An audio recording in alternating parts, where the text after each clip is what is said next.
Imagine a room, no windows, no lamp, complete darkness. And yet you're seeing mountains appear, rivers appear, people appear. This is a dream. But pause here for a moment. Where did that light come from? Science has no answer. Psychology has half an answer.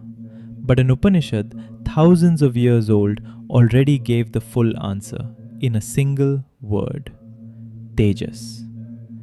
Before we sit with Tejas, let's step back for just a breath. In the last episode, we met the first face of the self, Vaishvanara, the waking one. Eyes open, the world visible, the mind running outward. Vaishvanara is vast, the sky its head, the earth its feet. But when the eyes close, Vaishvanara disappears, and something else steps forward in its place. That is Tejas. The fourth mantra of the Mandukya Upanishad describes it like this: the dream state, 7 limbs, 19 mouths, experiencing the subtle. This is Taijasa, the second quarter of the self. Tejas is the dream, and it is the mirror opposite of Vaishvanara. Where Vaishvanara looked outward toward the world, Tejas looks inward toward its own light. And what does it experience there? Nothing from outside. No food, no water, no touch. Only the mind's own memories, quietly returning as dream. There's something strange about the dream state. In a dream, you find yourself in places you've never been. You meet people you haven't seen in years. Events unfold that never happened. Where does that light come from? Shankaracharya's answer: from within. That is why it is called Tejas, the self-luminous one.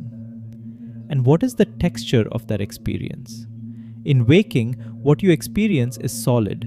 You ate, you drank, you touched something. It was real. But in dream, none of that is present. Only impressions remain. Whatever mark the mind carries, that becomes the dream. That's why the dream is subtle. It appears, it's felt, but reach for it and there's nothing to hold. Shankaracharya goes deeper still. These impressions the mind carries are called samskaras, like a stain left on cloth. At night, the senses rest. The outer world closes. But the samskaras stay awake within and become the dream.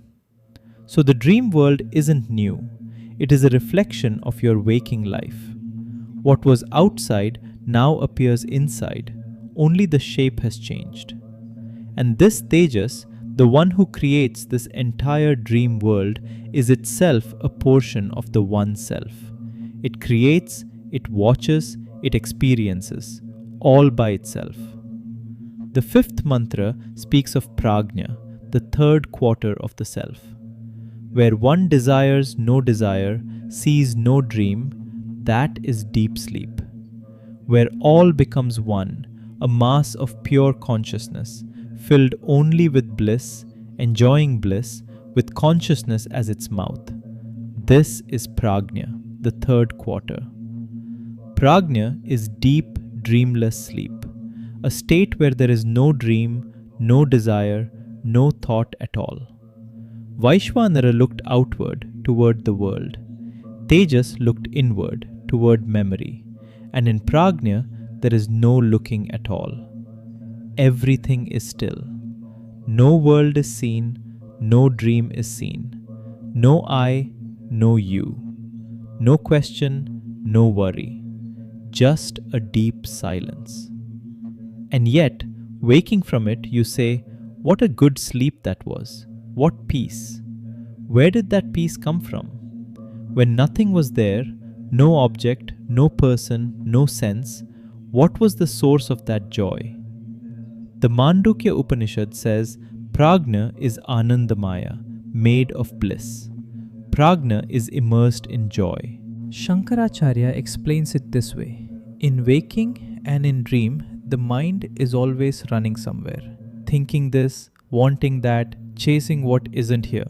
This running itself is a kind of tiredness, a subtle restlessness. In deep sleep, that running stops, the mind grows still, and when the restlessness stops, what remains is bliss. This joy wasn't given by anyone. It was already there, simply buried beneath the mind's constant motion. Prajna is also called Prajnanaghana, a dense mass of consciousness, where everything becomes one. Think of a moonless night. Trees don't look separate, houses don't look separate, the path isn't separate. Everything dissolves into the same darkness. The same happens in deep sleep. All the day's thoughts, all its memories, all its experiences dissolve into one. Nothing remains distinct. Everything falls silent. That is why it's called Prajnanaghana, where everything merges into a single awareness.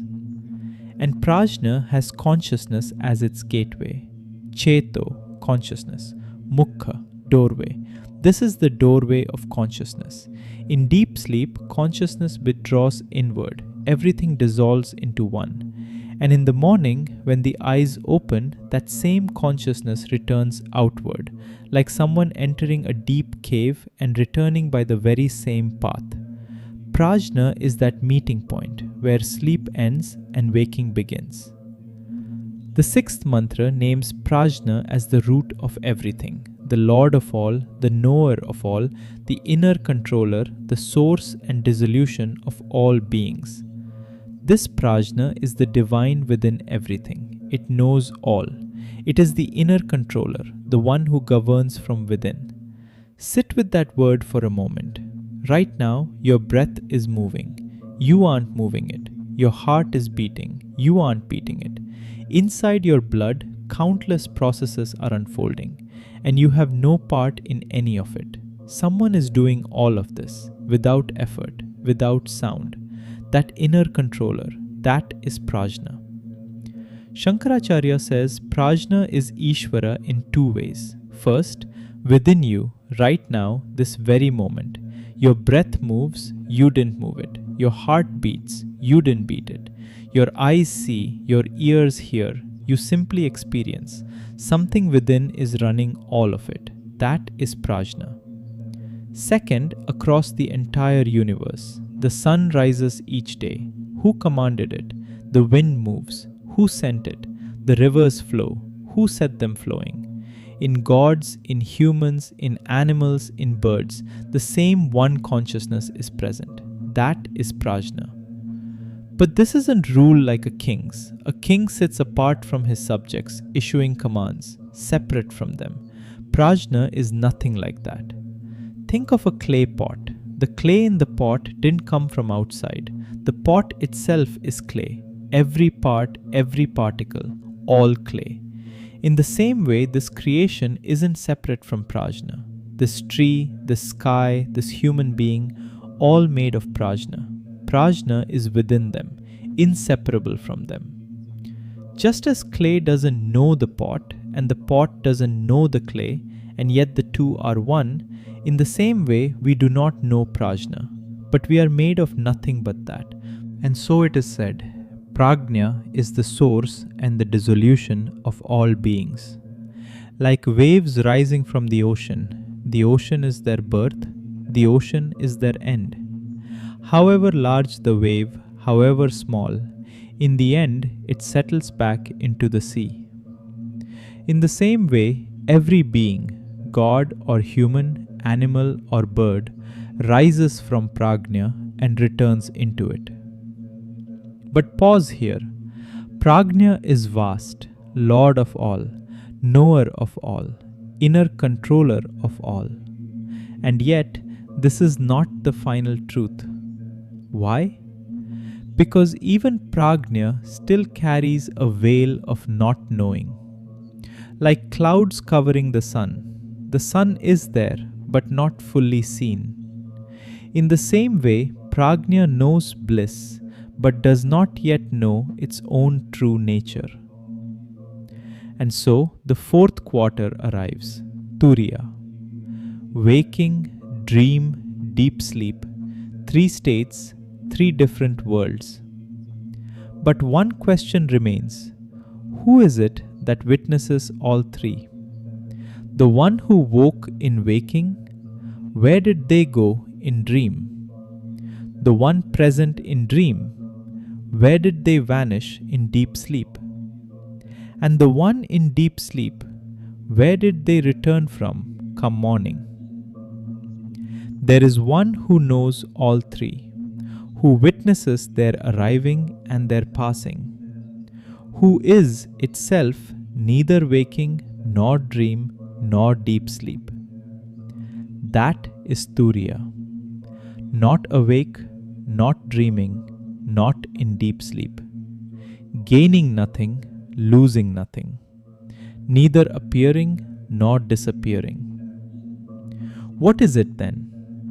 The mantras ahead hold the answer, and how the three sounds of Om, A, U, M correspond to these three states, and how the fourth, the silence beyond all sound, corresponds to Turiya.